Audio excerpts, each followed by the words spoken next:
Good morning, everyone. Here we are for our first video lecture during the COVID-19 crisis.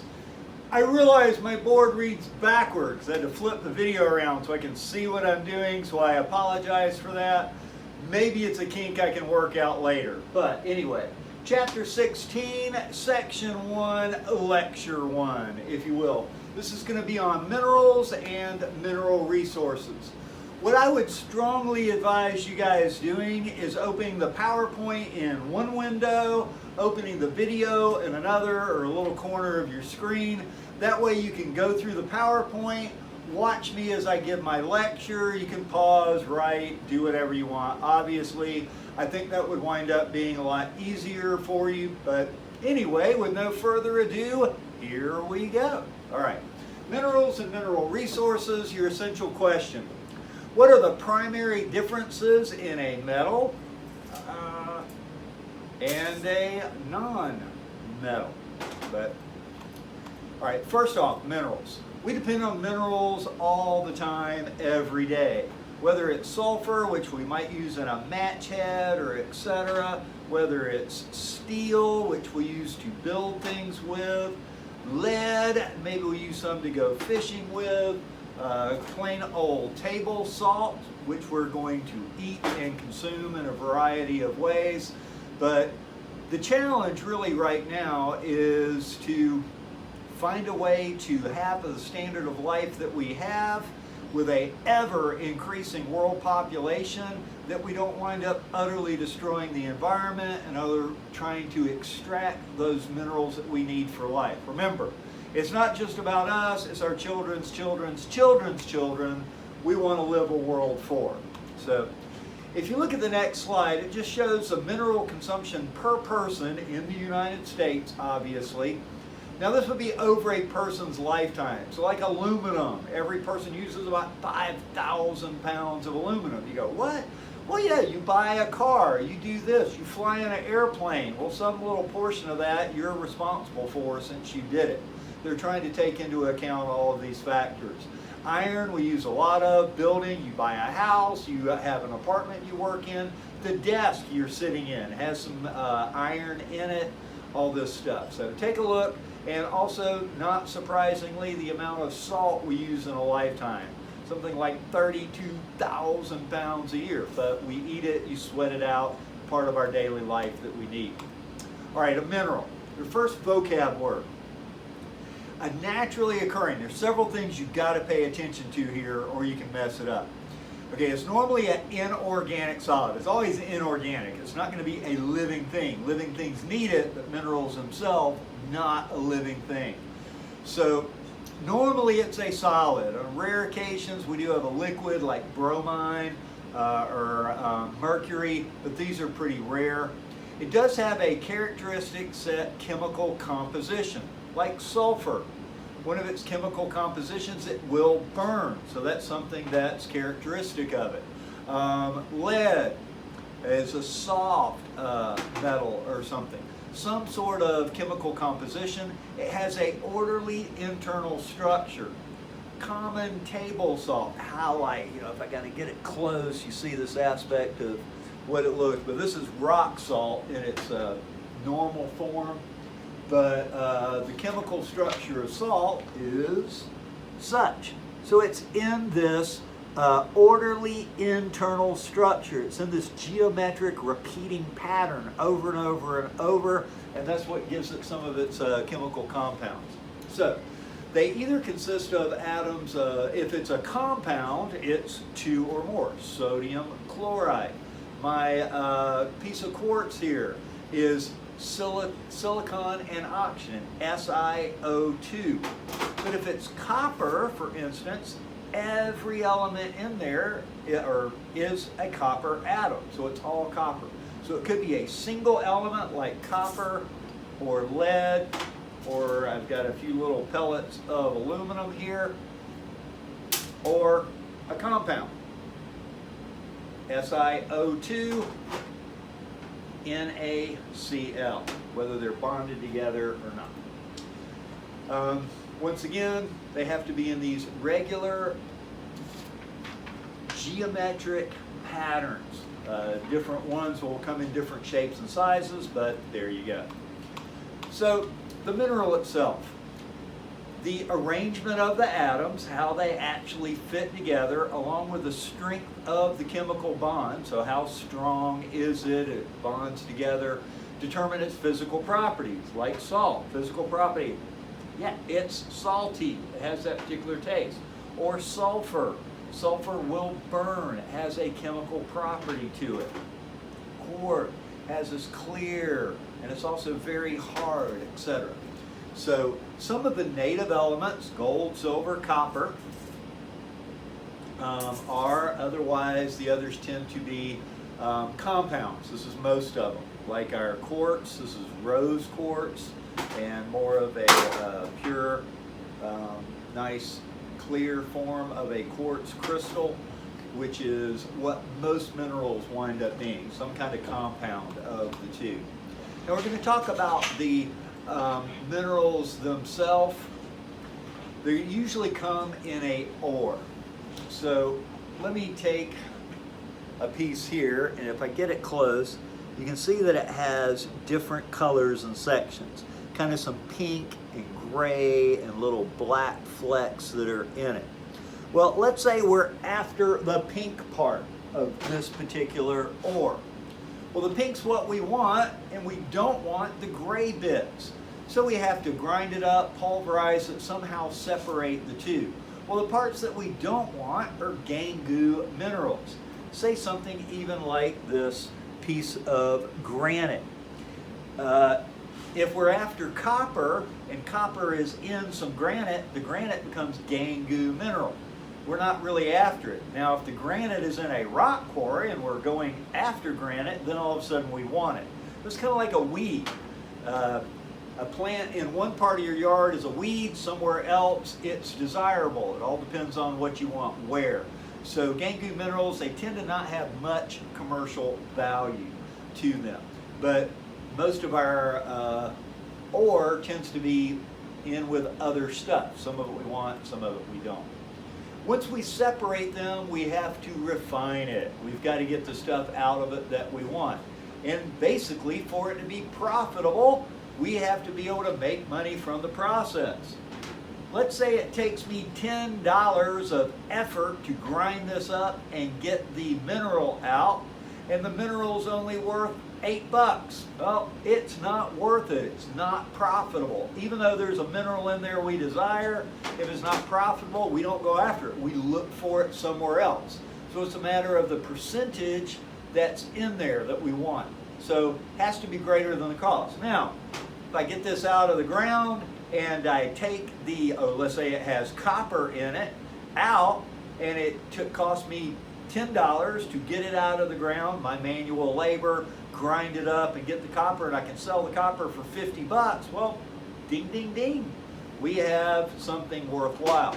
So a lot of times we have to drill down, get a sample, and find out what's our possible value here. Now, we're going to come into our part of our essential question. Metal versus non-metal. What are some of the characteristics? Well, let's look at the first one. Metals tend to conduct electricity. Now I'm going to kind of hit some of my lights here. It'll go a bit dark, but we want to take a look at conducting electricity. Some of these things up on the table will conduct electricity, some of them won't. Now, in order to tell, I've got a couple of different things. I have a battery up here set up with a light source so we can see if the light comes on, see if we have conduction. And I also have a Tesla coil, which is kind of fun. The Tesla coil basically takes the wattage from my 110 coming out of the wall socket, ramps it up to about 50,000 volts, so we can create some minor lightning. Let's take a look. All right, so hopefully, I'm hung up here, give me a second. We can see. So if I take this, you conduct, and I get some electricity. Give me just a second, I'm going to hit one more set of lights.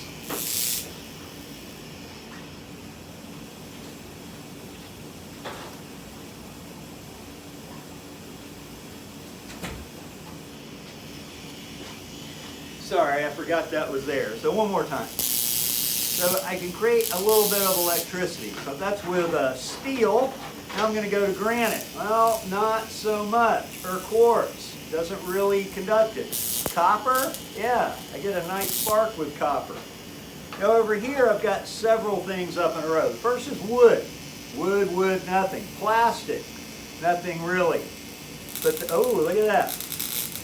Conduct it right over to my aluminum, copper, brass, backing into some plastic. So it all depends on what we have. Now if I pick this one up, this is sulfur. As you see, nothing really happens to it. But my desk here is steel. So if I put it down on the steel, it wants to arc through it. So it's kind of cool. The whole thing will light up some. The sulfur itself, is enough, would cause it to combust, but it's really trying to arc through to the table. It's just passing through it. So some things do, some things don't. Pyrite, fool's gold, one of my favorites. Very conductive of electricity. Almost better than my copper. So anyways, different things. Of course, with a Tesla coil, it's kind of cool. You take a light bulb and I'll hold it and it will cause it to light up. Oh, you want to be Thor and throw some thunder, get a Tesla coil. They can be fun to play with. All right, so that's one of the set. Let me go ahead and turn that off. And let's look at another of, once again, conducting electricity. Now I have my battery set up with a little light, so if I touch it to it, ta-da, sets up a light. Well, let's do a few things in between, like my copper. If I touch my copper here and way out here somewhere, sure, it conducts electricity. Or I take my brass, touch my brass to it and the brass, and it will conduct. But I take a piece of plastic, doesn't conduct. Of course, that's not surprising. Or we do something like our plate here, no, but if I touch it to the steel, it will conduct electricity. But some of the rocks, not so much. All depends. But interestingly, the pyrite, fool's gold, doesn't conduct it here as well. The Tesla coil puts up enough voltage, but the steel, very good connectivity. Lead has good connectivity, but the rocks, not so much. So all depends on what we have. All right, let's get some lights up and move on with the others. They also tend to have shiny surfaces. So we're just looking at metals. They conduct electricity. Steel conducts electricity. The lead conducted electricity. Aluminum conducted electricity. But they also tend to be shiny. So when you get the copper in the light, it can be shiny. Steel will tend to shine up nicely. And then you get something like lead. Well, lead doesn't really have that great of a shine to it until, let me find my sandpaper here. If I scratch off a little bit, well, we see that it actually shines up pretty nicely. Or that side kind of dull, but here it shines.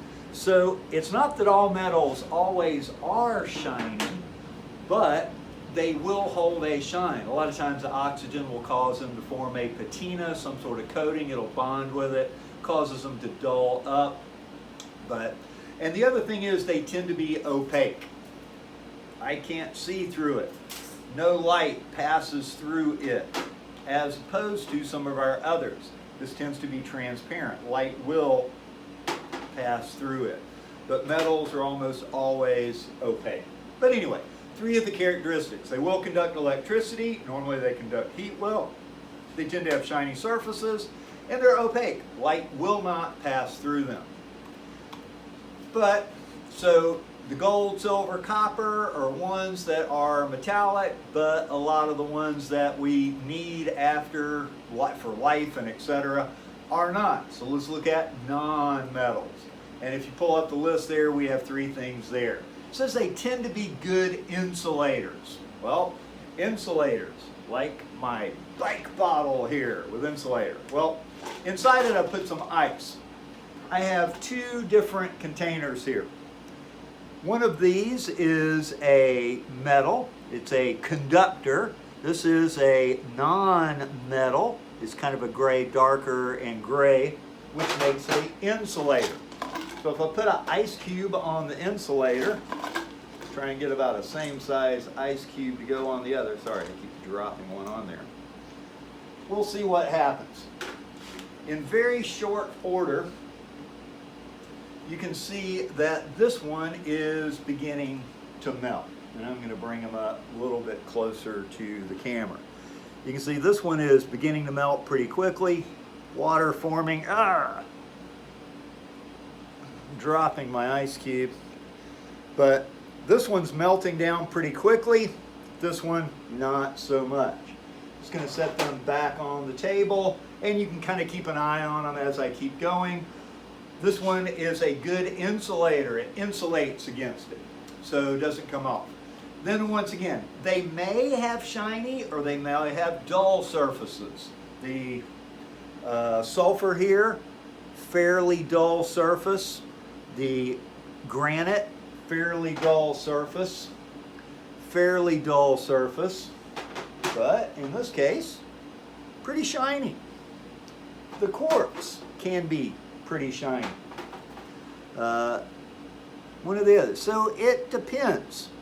They do not have to be, but they may have shiny, may have dull. It's hard to say. And once again, they may allow light to pass through.